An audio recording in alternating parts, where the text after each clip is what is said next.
Bueno, muy buenos días. Estamos aquí esta mañana en la que vamos a ver si desbrozamos lo que es el trastorno bipolar, que se ha convertido en una expresión muy frecuente. Antes decían, tiene reuma, ¿no? Y nosotros hablamos de reumatismos porque son muchos y el reuma no existe, existen determinados reumatismos, ¿no? Hasta incluso psoriásicos. Y este es bipolar, o esta es bipolar, es una expresión muy negativa que estamos acostumbrados a hacerla, pero no sabemos lo que hay detrás. Detrás hay personas que tienen un trastorno bipolar y otras que no lo tienen, simplemente que son interpretadas por los demás de esa forma. Por eso hemos echado mano de nuestra agenda, de la agenda de los buenos, de los grandes especialistas, y hoy tenemos con nosotros al doctor José Manuel Montes, que trabaja en el Hospital Ramón y Cajal de Madrid. Muy buenos días. Buenos días, muchas gracias por estar aquí. Pues nada, hay una cuestión, ¿cómo se ha dicho ya que se alternan periodos depresivos con euforia, ¿no? ¿Nos puede matizar ese concepto? Sí, el trastorno bipolar básicamente es eso, alternancia de periodos de euforia con periodos de depresión. Claro, todo esto bien entendido, en el sentido de que, bueno, todos tenemos momentos que estamos alegres y todos también tenemos momentos que estamos tristes. Las emociones es algo que es necesario, que nos ayudan a avanzar. Pero el problema es cuando se rompe este equilibrio y las emociones se disparan. Como tú bien sabes, todo en el organismo está bajo control, regulado, la temperatura, la glucosa se mantienen dentro de unos márgenes.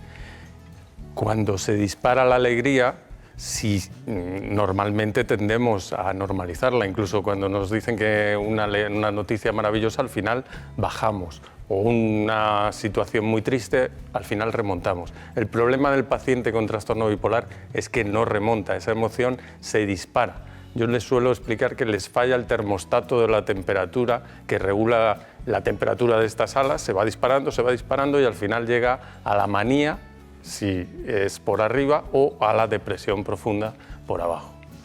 Bueno, entonces, si lo lleváramos a nivel bioquímico o de neurotransmisores, nos encontraríamos como si hubiera una excesiva serotonina en un momento y que bajara en otro momento, o porque no tenemos métrica como es el colesterol, o es la hipertensión, o es las transaminasas. Claro. ¿Hay alguna métrica de esto? Claro.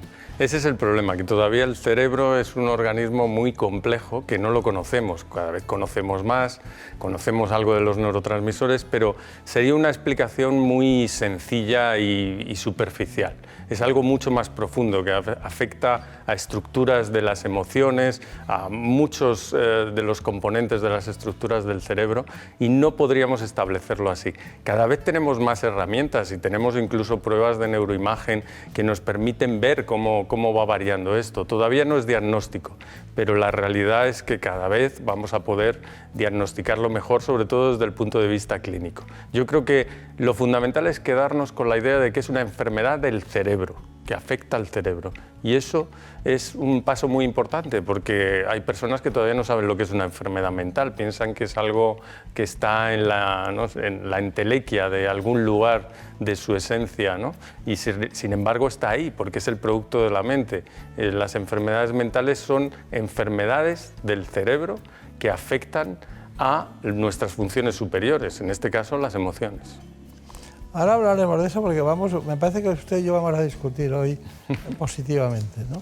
Le presento a Ana Villalta, que nos trae las noticias de actualidad, y a Marina Turiá, que es la que nos va a dar lo que es la voz del espectador. ¿Qué inquietudes tiene alguien que está cada día relacionado con la sociedad y que puede tener inquietudes que no tiene un médico que se sabe las cosas, ¿no? Así que vamos enseguida con ello. Pero la discusión mía vendrá después de este informe que hemos preparado, que lo ha hecho Elena Fernández Puyol. El trastorno bipolar, antiguamente llamado psicosis maníaco-depresiva, es una enfermedad mental caracterizada por una alteración del estado de ánimo, con alternancia o combinación de los episodios maníacos, en los que la persona se siente eufórica, y depresivos, en los que reina la apatía y una profunda tristeza. España, con cerca de 1 millón de personas afectadas, es líder en número de pacientes, aunque solo están diagnosticadas 300.000. Otras veces se confunde con esquizofrenia, trastornos de la personalidad y de la conducta o con problemas relacionados con drogas o alcohol. Esta dolencia afecta por igual a hombres y a mujeres y suele aparecer en el inicio de la edad adulta, entre los 20 y los 30 años. Pero con el diagnóstico y los tratamientos adecuados se puede llevar una vida normal. Lograr una detección correcta y precoz y luchar contra la estigmatización son los principales retos a los que se enfrentan tanto los profesionales como los afectados de trastorno bipolar. Bueno, esto es, diríamos, sensu stricto lo que podemos decir básicamente, pero bueno, me imagino que para llegar a un diagnóstico usted ha rechazado las sustancias, ha rechazado los neurotransmisores, no tenemos esos parámetros, pero ¿usted cómo llega a la conclusión de que alguien tiene un trastorno bipolar y no es un depresivo o no es un eufórico patológico? Claro, ese es el problema que tenemos en psiquiatría, que no tenemos una prueba definitiva como en el resto de las especialidades, una analítica, una prueba genética, que la hemos buscado porque es un trastorno genético. Pero lo que tenemos es la entrevista clínica, en la cual los psiquiatras estamos cada vez mejor entrenados, porque cada vez lo diagnosticamos mejor, afortunadamente. Hace unos años se tardaba en diagnosticar el trastorno bipolar una media de 10 años, ahora lo hemos reducido a la mitad. Eso significa que estamos bien entrenados y que somos capaces de, realizando una entrevista clínica adecuada, el poder diagnosticar al paciente, a pesar de no tener las herramientas todavía en nuestra mano.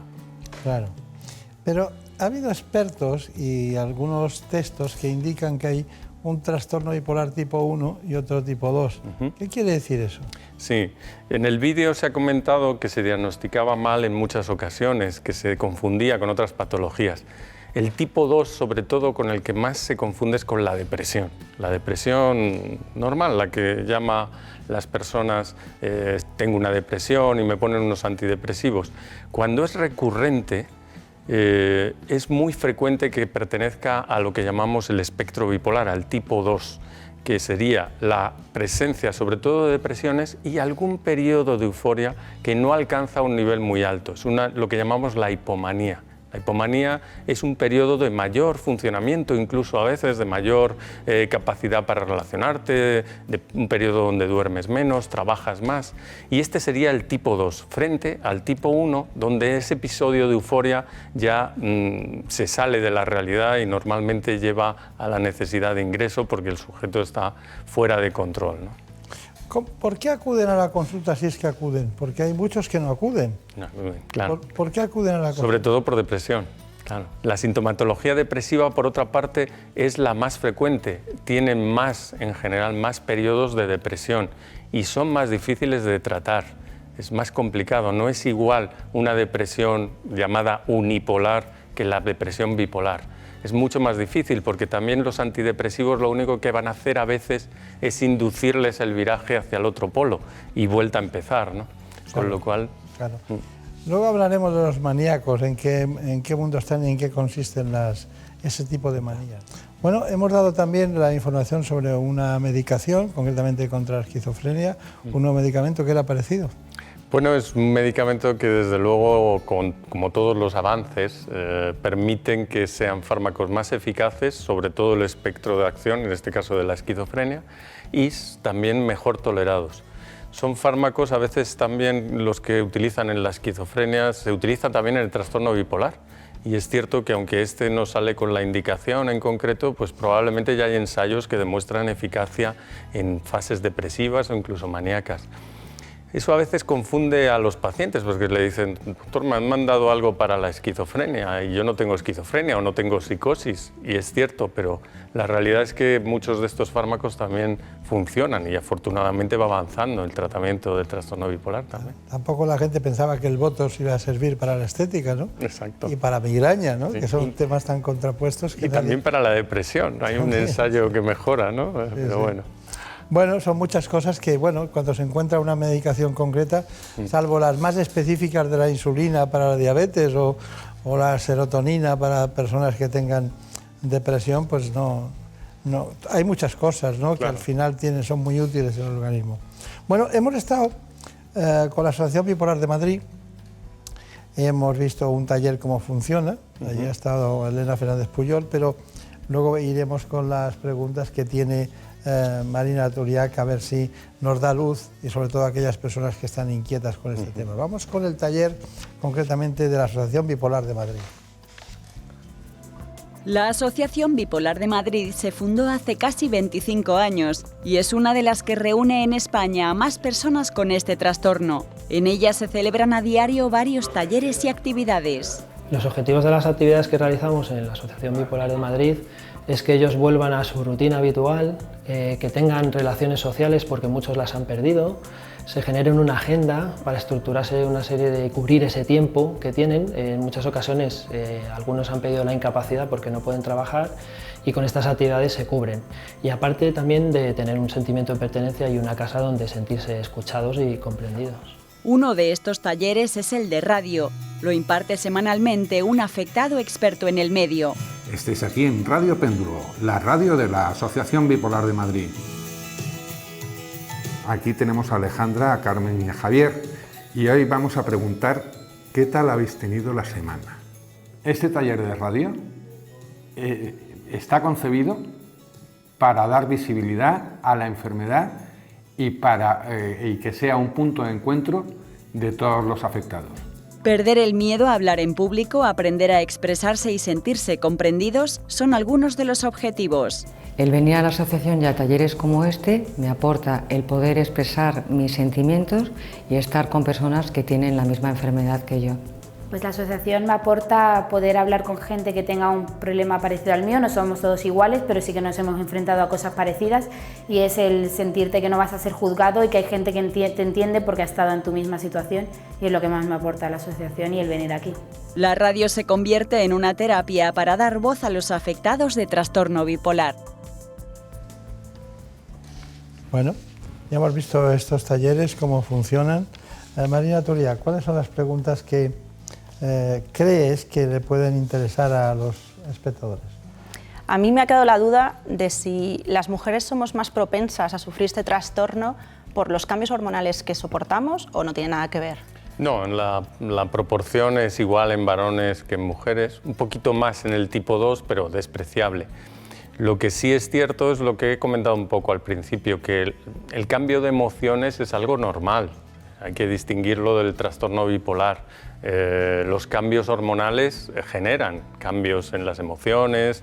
Premenstrualmente la mujer siempre se siente más vulnerable, un poquito más deprimida incluso, pero esos son cambios normales que no deberían afectar más allá de ese periodo, de esos días, pero que, claro, en personas que están más afectadas o que tienen una vulnerabilidad, porque es una vulnerabilidad genética, pues todo eso puede llevar a más y favorecer. De hecho, hay algunos pacientes que pueden debutar por alteraciones hormonales muy claras, pues por ejemplo después del parto, donde se produce la tormenta más importante de cambios hormonales, típicamente es el punto de inicio en muchas mujeres. Claro, que además se puede confundir con la típica depresión posparto, ¿no? Bueno, más preguntas. ¿Y un cambio de estación le puede afectar a un paciente con trastorno bipolar? Los cambios de estación les afectan mucho. Nos afectan a todos, de hecho, y afectan a muchas enfermedades, ¿no? Por ejemplo, las alergias, ¿no? Estamos regulados por cambios cíclicos, y el hecho de que haya un cambio tan claro en la primavera, el otoño, cambios de luz, etcétera, que sabemos que influyen en el estado emocional, pues en personas que tienen una mayor vulnerabilidad, pues más aún. Y por último, los familiares, ¿cómo viven esta enfermedad? Pues buena pregunta, porque desde luego es complicado. A veces lo primero es detectar la enfermedad, porque he conocido casos de personas que han pasado desapercibido y se atribuían las alteraciones de conducta o los periodos depresivos y de abandono como consecuencia de que era algo motivado por ellos mismos, y eso generaba a veces auténticos dramas familiares o rupturas de pareja. Lo primero es diagnosticarlo, y diagnosticarlo bien. Hay que afrontarlo, conocerlo, y es la mejor manera para a partir de ahí mejorar. En condiciones normales y con un buen tratamiento ya hemos visto a personas que desarrollan una actividad totalmente normal y muchos de mis pacientes trabajan con absoluta normalidad, incluso en puestos muy altos de responsabilidad y con trabajos muy bien cualificados. Es decir, esto no está reñido con la discapacidad. Evidentemente, como en todo, pues hay enfermedades más graves, como en todas las enfermedades. Pero el mensaje que tenemos que enviar es que estos pacientes pueden vivir con absoluta normalidad. Y lo importante de tratarse, me imagino, ¿no? Porque un trastorno no tratado puede acabar en suicidio. Evidentemente, el riesgo de suicidio existe, es probablemente la enfermedad que hay detrás más frecuentemente de un suicidio. Y bueno, la mejor manera de prevenirlo es tratarse. Si no lo tratamos, pues entonces hay más probabilidades y el suicidio es una causa de mortalidad muy importante en los países desarrollados. Hay que hacer campañas y yo creo que este foro, el permitirme estar aquí en este programa y lanzar un mensaje de normalización de la enfermedad mental y que los pacientes que no están diagnosticados o que sospechan que pueden tenerlo, pues que acudan con normalidad al psiquiatra, que como ven no tenemos aspecto extraño ni raro y lo que queremos es ayudar a las personas. No quería pasar por alto el hecho de que no decimos que cualquier trastorno bipolar lleva al suicidio, sino que solo es en un porcentaje determinado de casos en lo que se cargan las tintas sobre la depresión más que sobre la euforia, ¿no? Claro, sí. Pero hemos estado nosotros, después de ver lo que piensan o lo que quieren saber los espectadores, en la asociación de nuevo para ver lo que son los testimonios, que la gran verdad de la televisión es la identificación con los testimonios. Vamos con este informe. Hace 10 años empecé con síntomas como alucinaciones, delirios, falta de sueño, aumento de actividades placenteras de todo lo que me gusta, pero elevado a una velocidad impresionante, y me diagnosticaron el brote psicótico y al cabo de 6 meses que me dio otro prebrote psicótico cuando me diagnosticaron el trastorno bipolar. Hasta ahora, que llevo 3 años eutímica o estabilizada, la calidad era casi normal, un poco de cansancio y quizás por el litio tengo temblores en las manos y rigidez que me impiden a veces escribir, pero por lo demás prácticamente normal. Y en unos meses tenemos pensado el psiquiatra y yo insertarme ya en la vida laboral. Mi relación con mis compañeros de trabajo, con mis amigos y con mi familia es excelente, y en el pasado con mi expareja a causa del trastorno bipolar se deterioró.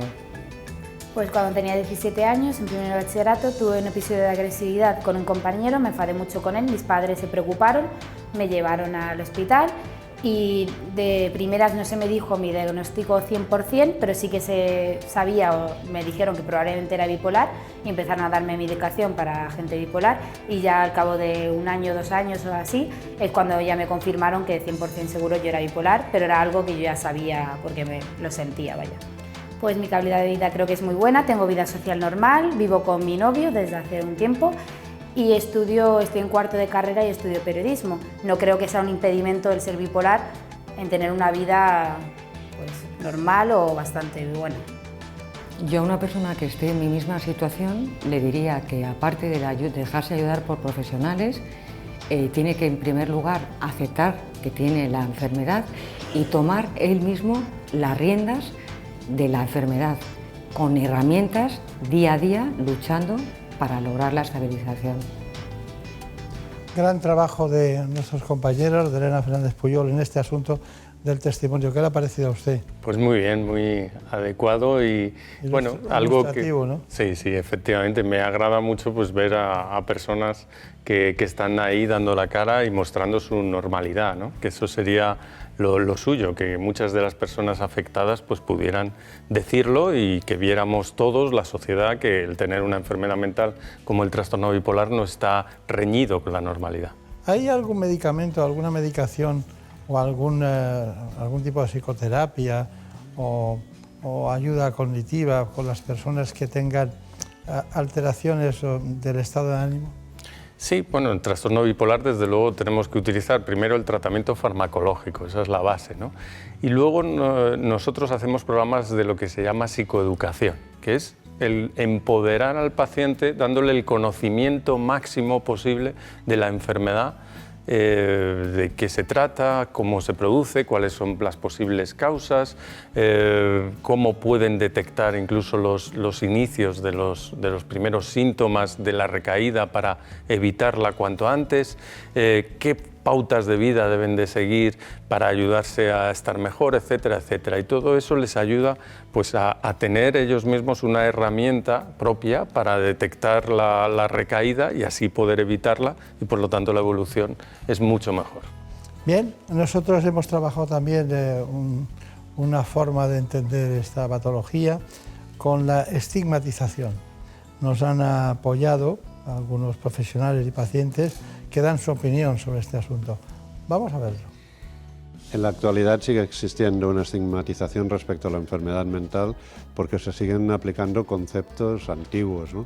Hoy ha cambiado radicalmente las oportunidades que hay para abordar los problemas del trastorno mental y hay soluciones, y si se aplican recursos se pueden curar o revertir gran parte de las consecuencias de un trastorno mental. En relación al estigma, digamos que hay dos caras. Uno es el estigma de la propia sociedad por la falta de información, que para eso los medios nos ayudáis mucho en ello y a nivel asociativo con las actividades que hacemos, y otro es el autoestigma, que es el propio afectado se estigmatiza con la culpabilidad, por ejemplo, en relación a sus conductas y sus actos, bien en un episodio de depresión o de hipomanía o manía. La estigmatización, por mi parte, yo no la he sentido. Lo que sí que he tenido es autoestigmatización. O sea, he sido yo misma la que he tenido miedo a que me estigmatizaran, pero luego la gente ha reaccionado mejor de lo que yo pensaba. Lo que hay es una falta de información terrible. Pienso que hay mucha estigmatización en torno a las enfermedades y trastornos mentales y que siempre lo ha habido. Y creo que el problema es porque la gente se apiada de alguien que pueda tener diabetes o que esté en silla de ruedas porque lo ven un problema físico y un problema real, y creo que la gente no le da validez a los problemas mentales y se creen que es algo que tú eliges cuando ese no es el caso. Está bien.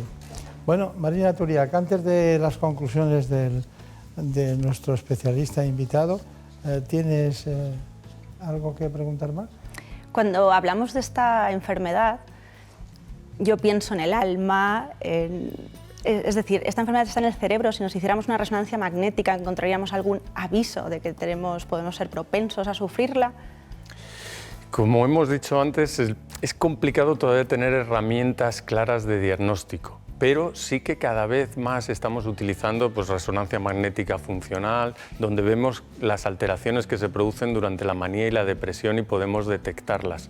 Por lo tanto, es una señal evidente de que es una enfermedad que afecta al cerebro, sin duda, no afecta a otras cosas, no es culpa del paciente. Se pueden alterar las neuronas que rigen las emociones, igual que las neuronas que rigen la conducta de mover la mano, como en el Parkinson, que te genera temblor, y el enfermo no es ni peor ni mejor porque tenga unas neuronas de un lado o de otro.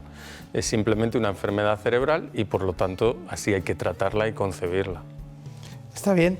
Bueno, ¿cuáles son sus conclusiones? Trastorno bipolar, hemos visto muchas cosas, lo hemos entendido, pero ¿cuál es su conclusión? ¿Qué podemos hacer?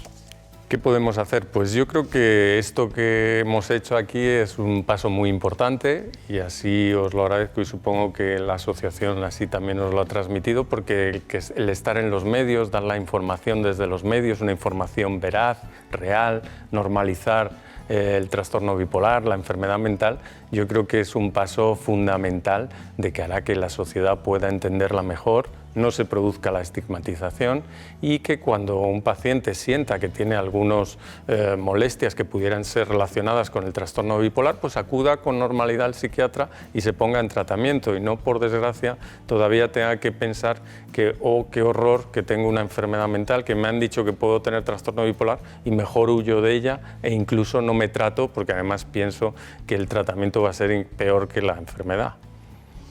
Muy bien, pues ha sido un placer, doctor Montes. Hemos entendido el trastorno bipolar, su trabajo diario, me imagino que tiene un porcentaje determinado de pacientes con esta patología. Como hemos dicho antes, trabaja en el Hospital Ramón y Cajal de Madrid. De recuerdos a los compañeros del Departamento de Psiquiatría y muchas gracias por estar aquí. Muchas gracias a ustedes.